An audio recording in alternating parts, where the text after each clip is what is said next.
liberalismo, causa de total demolição e nula edificação da Igreja. Contrariamente do que muitos pensam, e até mesmo afirmam, e com isso se auto-enganam, o liberalismo, elemento extremamente prejudicial, longe de não ser, surgido da pretensa hipocrisia de medíocres indivíduos, tendo como resultado garantido, absolutamente uma agravante desgraça, em outras palavras, um profundo esgoto, coletor de erros, responsáveis por causar equívoco, sobretudo quando proliferados, totalmente estéril e inútil, nunca produziu nenhum benefício sequer, para o devido lucro das almas. Ao invés disso, trouxera apenas entulhos de prejuízos, cada quais com dimensões incalculáveis.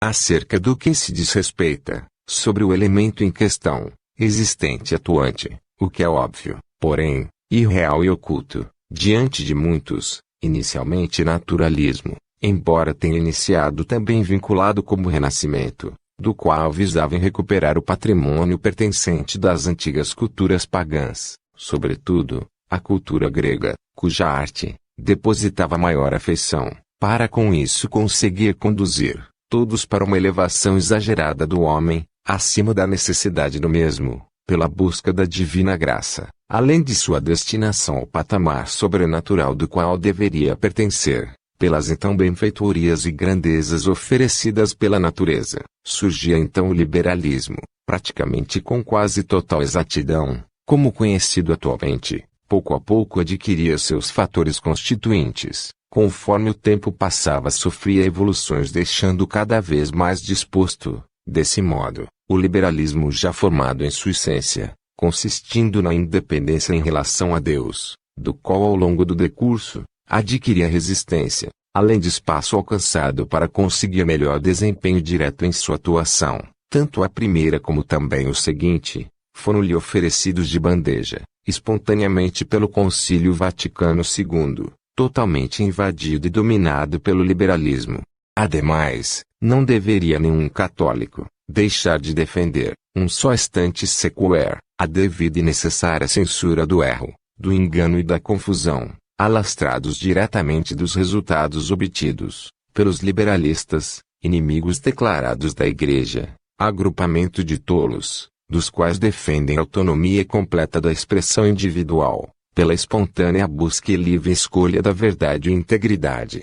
Declaram esses infelizes, que existe um direito válido e absoluto, pela liberdade de expressão, de modo que a censura seria algo injusto e inaplicável, absolutamente nada deveria ser censurado, nem mesmo filmes que incentivassem com seu conteúdo o adultério, ou senão imoralidade, como pornografia. Portanto, não pertenceria ao Estado o direito de reprimir a expressão pessoal, interferindo sua execução, pois fazer isso seria intolerância absurda. Os liberalistas, sem escrúpulos, negaram até mesmo quaisquer noções básicas os quais levariam ao bem comum, além de defenderem o laicismo naturalista, do qual consistiria na separação entre Estado e Igreja, favorecendo o ataque blasfemo contra a Igreja, impedindo o reinado social de nosso Senhor Jesus Cristo. Contudo, se a própria razão obrigava sempre a todos, através da consciência, defender incessantemente os legítimos direitos pertencentes aos homens, com maior vigor ainda, deveria obrigá-los a defender os direitos divinos, dos quais, as blasfêmias feitas contra o verdadeiro e único Deus, contra sua Santíssima Mãe, e contra a legítima e única religião, deveriam sempre serem censuradas. Lamentavelmente, a rejeição dos direitos divinos tornou-se fato concreto entre democracias liberalistas contemporâneas. O Estado laico, devidamente condenado pelo constante magistério, ao longo do tempo, defendido insistentemente, no entanto pelos escravos da libertinagem, ocultavam-se desse modo abaixo do imundo naturalismo, contrariando desse modo os direitos divinos.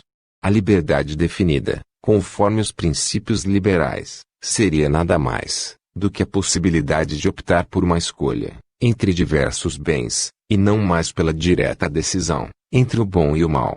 No entanto, tratando sobre legítimo conceito de direito, enquanto alvo, unicamente de justiça, consistiria apenas naquilo que lhe é devido, por conseguinte, Absolutamente nada seria devido ao erro e ao mal. Isso bastaria para indicar que o erro não possui direito algum. Mesmo que fosse promovido, com intenção positiva pelo intento de algo salutar, mesmo assim não possuiria direito algum, nem de existência, tampouco de divulgação. Muito pelo contrário, deveriam os governantes censurá-los, se assim necessário, considerando suas responsabilidades para com o seu cargo, do qual consistiria sempre zelar com toda a competência possível, para oferecer o bem comum à sociedade. Caberia evidentemente, aos poderes constituídos legitimamente, proibir e censurar absurdos erros públicos. Afinal de contas, nunca existiu liberdade para o erro, porém apenas sua corrupção. A censura, por sua vez, indispensável, consistiria na remoção de algo indevido, realizada pela autoridade pública. A censura sempre foi uma aliada utilizável, devidamente válida, justa e lícita, desde que fosse usada pelo Estado em função de condenar algum mal e favorecer o bem. No entanto, passaria a ser ilícita a sua aplicação, se feita para prejudicar a execução de conteúdos proveitosos, salutares e úteis. A Santa Igreja, mestra da sabedoria, como já sabido, nunca cessou em condenar e censurar livros heréticos dos quais continham erros e enganos. Sua lista de publicações proibidas, mais popular, chamava-se Index Librorum Prohibitorum, cujo significado, Índice de Livros Proibidos. Entretanto, com a infiltração do liberalismo através do pontificado do Papa Paulo VI, acabou sendo lamentavelmente abolido. A função da Igreja sempre foi zelar pelo bem comum espiritual das almas. Heréticas obras sempre desvirtuavam as almas, desencaminhando do caminho da salvação, conduzindo direto para o inferno. A Igreja, por sua vez, legítima autoridade, com todo o seu direito, censurava livros heréticos. A Igreja combatia não apenas heresias religiosas, mas também políticas, qualificadas ideologias. Autores liberalistas pérfidos eram censurados e inclusos no Index, do qual foi instituído no Concílio de Trento. O acarretamento do seu fundamento era em consequência da facilidade pelo qual o erro infiltrado era absorvido pelas mentes com pouca capacidade para conseguir contê-lo. Infelizmente as mentes, em consequência do pecado original, obscureceram-se. Devido a isso o intelecto passou a se afeiçoar-se com os erros e resistir à verdade. Toda mentira, ainda que maléfica, costuma agradar enquanto a verdade estranhamente assusta. Isso porque a mentira, tornando-se uma escrava, uma vez admitida, poderia ser rejeitada. Por outro lado, a verdade, bastante diferente, tornando-se uma rainha, da qual consentida, governaria as mentes soberanamente, a qual todos deveriam acatar sua vontade. Por essa razão a preferência normalmente seria a mentira. A mentira nada impõe, diferente da verdade, da qual impõe deveres. Por esse motivo, a fim de salvaguardar a moral contra livros contaminados pelas ideias tortas, a Igreja com sabedoria instituiu o Index. Acreditavam os modernistas que o homem seria um Deus, dotado de potencial, e por causa disso não estaria sujeito ao mal e nem aos erros. Por esse motivo pretensionavam pela extinção definitiva do Index. Logo após sua criação, o Index passou a ser o sistema de defesa da fé, dos quais pretendiam os modernistas liquidar. Desejavam os mesmos que a Igreja abrisse mão de sua couraça, assim como exatamente São Pio X denunciava na encíclica Pascendi. Foram os esforços neomodernistas, feitos através do Concílio Vaticano II, responsável pelo seu extermínio, pelas exigências feitas e acatadas por Paulo VI, do qual aboliu o Index. O magistério da Igreja sempre se opôs em relação à liberdade absoluta de expressão, essa questão tratando-se de algo já definido, pelo magistério, do qual estabeleceu a censura, como um legítimo instrumento, pelo qual deveria sempre ser aplicado contra o erro e o mal. O consentimento para o erro nunca seria possível para condicionamento. Havendo apenas duas únicas escolhas a serem tomadas, ou se coloca de acordo, conforme as condições impostas, ou deixa-se de ser católico automaticamente, tendo em vista que somente os legítimos católicos seguiriam o infalível magistério da Igreja.